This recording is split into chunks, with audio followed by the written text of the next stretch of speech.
Today, in the presence of the Minister of Exterior, the ladies and gentlemen, Excellencies, dear Prime Minister Morawiecki, and a warm welcome to the institutions of the European Union, the President of the European Parliament, Mrs. Metsola, and the President of the Commission, Mrs. von der Leyen. We are also pleased to welcome the representatives of the constitutional institutions of the German Federation, Mrs. Barth, Chancellor Scholz, and Minister of State Roth, and the President of the Federal Constitutional Court, Professor Dr. Habart. We welcome the Excellencies, the ambassadors of Bulgaria, Croatia, Lithuania, the Netherlands, the United States of America, Latvia, France, Ukraine, and Poland, as well as all members of the Consular Corps. A very warm welcome goes to the state of North Rhine-Westphalia and its state premier Wüst, state parliament President Keupen, and the members of the state government and the state parliament, as well as the former prime ministers of our state, Jürgen Rüttgers and Armin Laschet. A very warm welcome also to all members of the German Bundestag and the European Parliament. It is a great pleasure for me to welcome the numerous former Charlemagne Prize laureates among us, Mrs. Dalia Grybauskaite and Martin Schulz, as well as last year's laureates, Mrs. Svetlana Tikhanovskaya, Veronika Tsepkalo, and Tatiana Komich, who represents her sister Maria Kolesnikova here.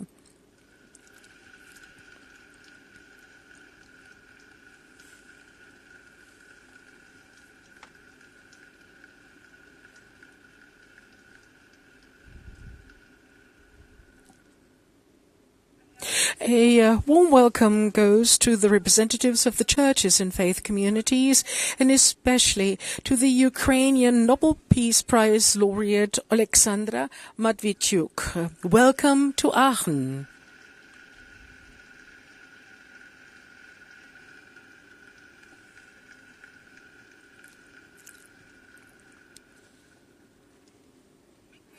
I welcome the members of the bodies of our Charlemagne Prize with former Lord Mayor Dr. Jürgen Linden as the chairman of the board for the conferring of the Charlemagne Prize.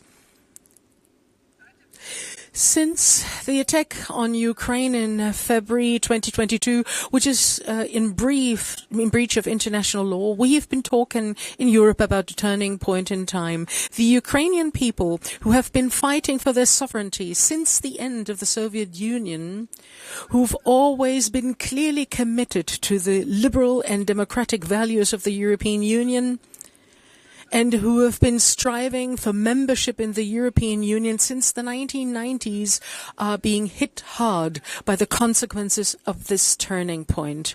This brutal Russian war of aggression against Ukraine has been going on for over a year now, and many of us have already become accustomed to it, to the daily reports of terror, arms deliveries, to ever new threats from the Russian side.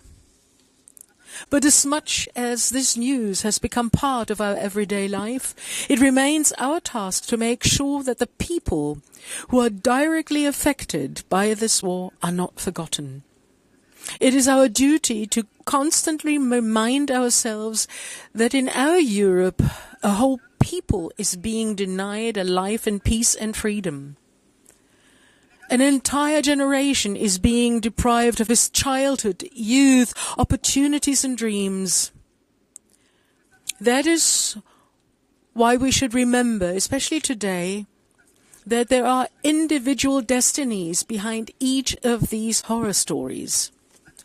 On the occasion of conferring the Charlemagne Prize to you, Your Excellency Zelensky, and to the Ukrainian people, I would like to take a moment to reflect on the situation of some people off the big political stage today. in Ukraine and also here in Aachen, and to give them a face and a voice. They deserve this. Two of these people present today are Anna Kyzyl and Julia Pich. They represent the Association of Ukrainians in Aachen. Both women, when the war started, immediately recognized the giant tasks lying ahead of us, and together with other committed citizens, they founded the Association Ukrainians in Aachen. Both women have been living in Germany for a long time and in Aachen, and since this war started, they've been in constant fear, worrying about their parents, siblings, and friends in Ukraine. Since the war, their lives have changed completely. With great passion, they helped to find accommodation for Ukrainian war refugees, collected and transported humanitarian aid supplies, and called for demonstrations. In the meantime, this has developed into much more. The association organizes language courses, is committed to cultural exchange, and wants to preserve Ukrainian history, culture, and tradition as an anchor for the refugees, and at the same time wants to familiarize Aachen citizens with them. Ukrainians in Aachen is today a reliable partner for all actors, thanks to the sustained efforts of its founders. The association has contributed to making our city a safe haven for war refugees from the very beginning. And for this, we would like to thank you wholeheartedly.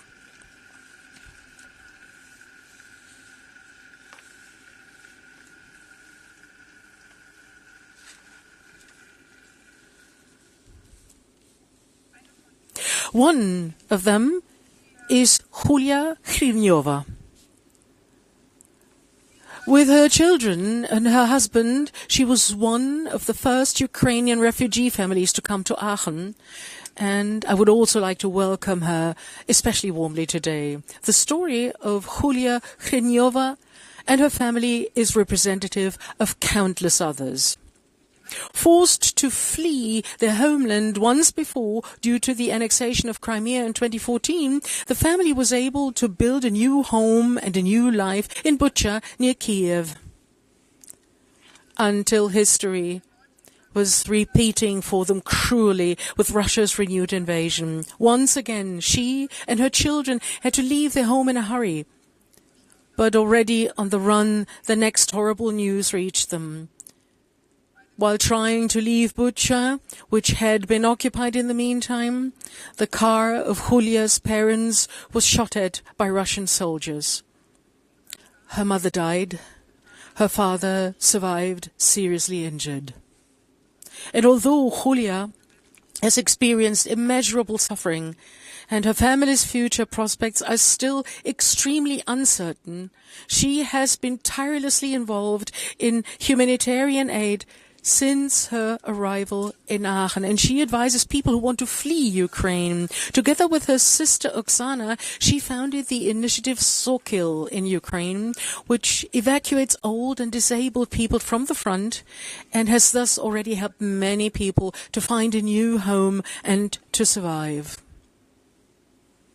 Also with the help of the Association Ukrainians in Aachen, the Hryvniova family has integrated here, learned a new language, found an apartment and schooling for their children.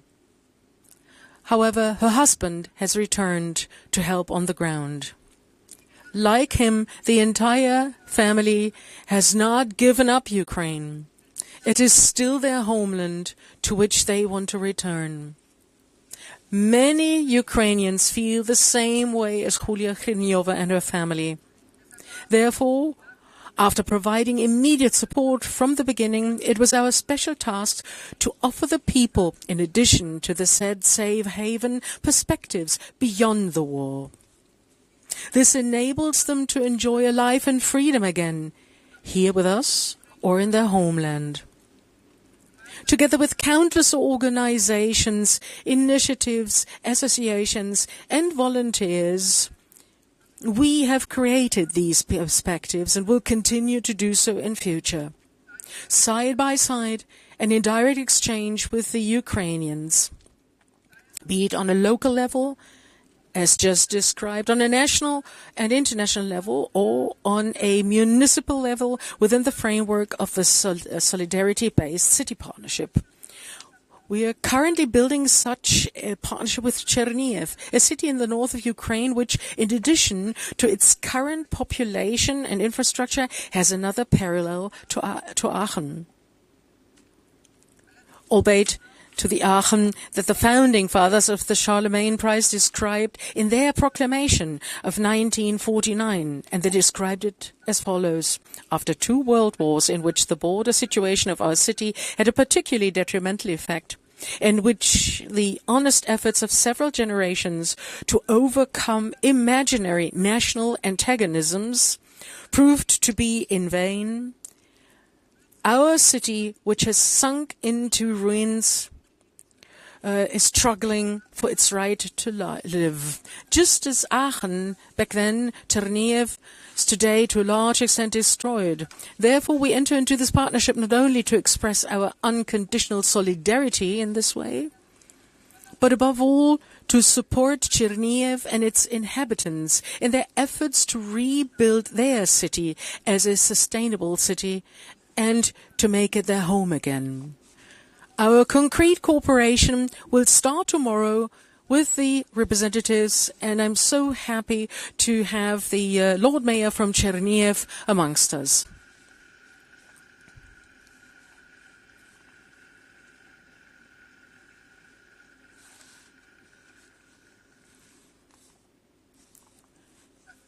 The fact that the possibility of returning home still exists, that families like Julia Chreniova's can still dream of a future in freedom in their homeland, and that people, whether in Ukraine, throughout Europe, or here with us, still have any hope at all for an end to this conflict, would probably not be possible without the man whom we are honoring today, together with the Ukrainian people, with the Charlemagne Prize, the President of Ukraine, Volodymyr Zelensky.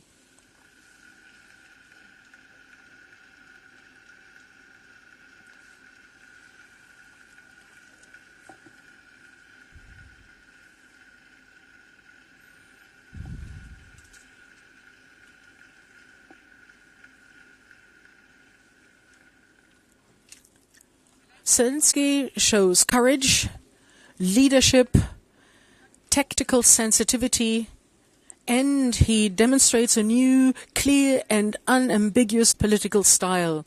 The citation reads, among other things, and further, he is a support and also a role model for his people. He stands against hopelessness and despair, and for the confidence, the goal of a free, independent and sovereign Ukraine, which is part of the European family of nations. Zelensky gives strength to Ukraine, but also to the European Union to believe in this ideal.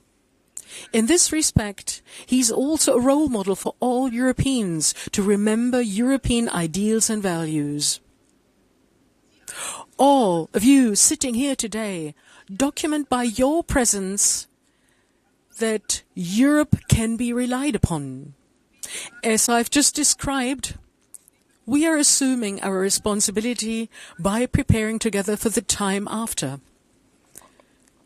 Because as you, President Zelensky, hold your people together and give them strength and confidence in the greatest crisis, you show us with your personality and determination not only how we can stand together for Europe and freedom, but you also give us confidence that you will find a way together with us in the same way to give the Ukrainian people a peaceful and democratic future.